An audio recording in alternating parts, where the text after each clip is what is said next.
मग बाय लोक कसे आहेत सगळे मस्त ना. कसं आहे सूळ बसला का? बरोबर बसला का? हा, बसायच पाहिजे. मग मित्रांनो, आज ना बरेच दिवस झाले पवलेला बरेच दिवस झालेले. आता घरी पोर आली म्हणली की आज आपल्याला पोवाय जायचे. म्हणलं ठीक आहे, चला मग. बरेच दिवसांनी योग आलाय म्हणल्यावर एन्जॉय तर केलाच पाहिजे. नवीन शिकवतो ते थोडं जास्तच घाबरतोय, त्यामुळे याची थोडी मजा पण घेतली. आता भीती तर गेली पाहिजे ना पाण्यात. म्हणजे शिकलो तर पाहिजे पोवायला. सुरुवातीला सगळे असंच करते, त्यामुळे तो पण लयच घाबरत होता. त्याला पोवायला लावलं, पोवला मग त्यांनी. मग काही सगळी त्याची मजा घ्यायला लागली. आणि 5-6 जण होते, त्याची सगळीच मजा घेत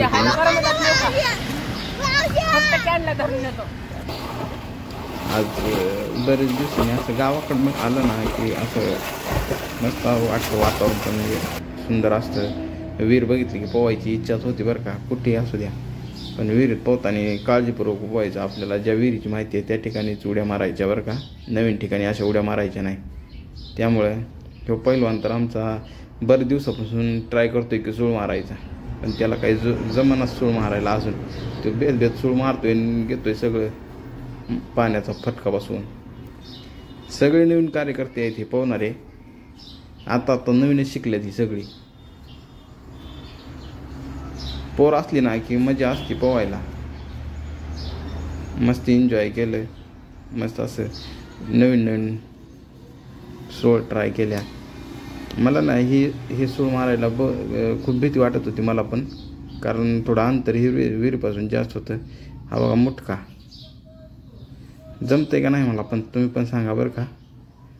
आणि ज्याला पोवायला आवडतं त्यांनी कमेंटमध्ये नक्की कळवा आणि लाईक करा व्हिडिओला.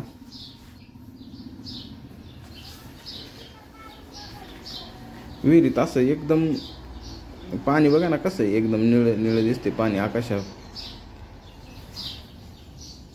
एकदम आतमध्ये जरी गेलं ना क्लिअर दिसत होतं पाण्यातून. या बारक्याची तर आम्ही लय मजा घेतली. ह्यो म्हणायचा मला उचलून टाका मध्ये, याला उचलून मध्ये फेकायची पोरं. पण तो खूप डेअरिंग बाज आहे, तो काय घाबरत नव्हता. तो पण आता नवीनच शिकलाय पोवायला. सगळ्यात महत्त्वाचं पोवायला म्हणजे एक बार भीती गेली ना आपली की आपण पोवायला लवकरच शिकतो. त्यामुळं जास्त काही घाबरायचं नाही पोहताना. थोडंफार पाणी जातं त्यामुळं जाजा होत्यात सगळी. सुरुवातीला भीती असते, सगळ्यांनाच भीती असते, पण जो जास्त घाबरतो ना तो काही लवकर पोवायला शिकत नाही. त्यामुळे थोडं भीती घालवायची अगोदर.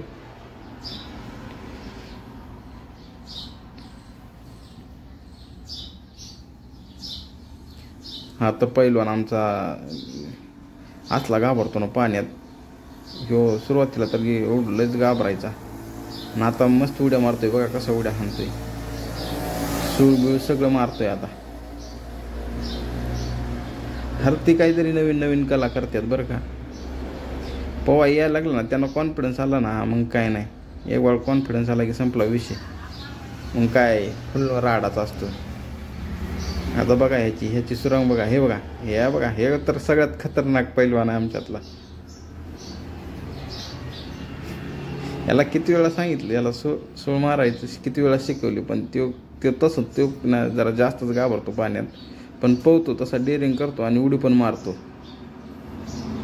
हे बघा, ही मी सूळ मारलेली. ही जरा मला पण भीती वाटत होती ही सूळ मारताना, कारण थोडं अंतर जास्त होतं विहिरीपासून. बसते का नाही, आपटलं तर कसं होईल. पण म्हणलं डेअरिंग केलं आणि मारला सूळ. मग काय जमलं, मग काय मस्तच. मग कॉन्फिडन्स आला. मग तर 2-4 सूळ मारल्या मग मस्तपैकी सगळ्यांनी. मग काय मी मारलं की सगळ्यांनी एकामागे एक सगळ्यांनी उड्या हाणल्या तिथून.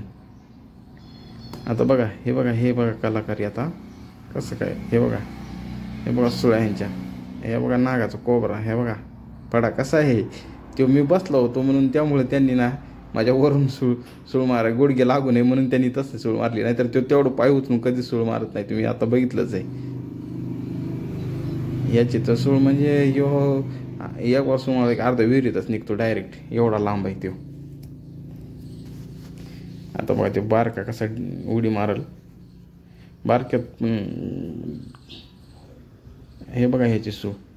वा वा वा वा वा वा सुंदर.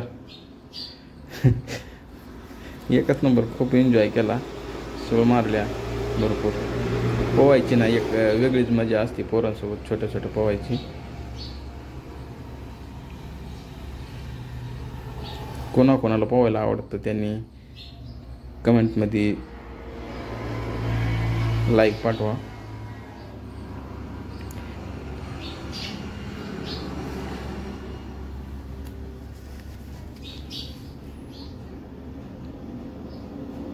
बराच वेळ पोहत असतो आम्ही. कमीत 1-1.5 तास पोहलेलो आम्ही. सगळे सूळच मारायचा प्रयत्न करत होती कारण सगळ्यांना सूळ मारायलाच मजा येत होती. ब्लॉग कसा वाटला तुम्ही मला कमेंटमध्ये कळवा आणि असंच प्रेम राहू द्या.